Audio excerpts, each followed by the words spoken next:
个阶段是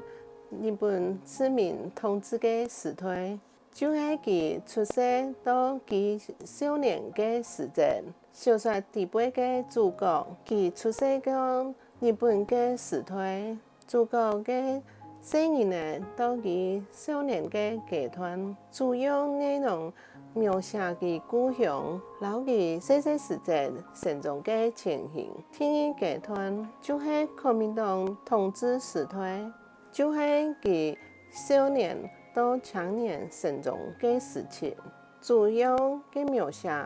国民政府接收台湾后，到主角离开台湾为止。望见描写主角到其少年到其青年两个时间，其面临到国家、政治、亲情、乡情、爱情、婚姻两条人生课题。第三个阶段，其到美国生活的时期，就是其成年到了近，望见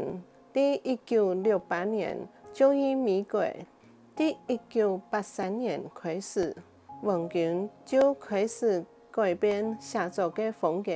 他就开始为情记录其在美国的社会生活经验，还有他的辛苦，还有对台湾思想的情怀。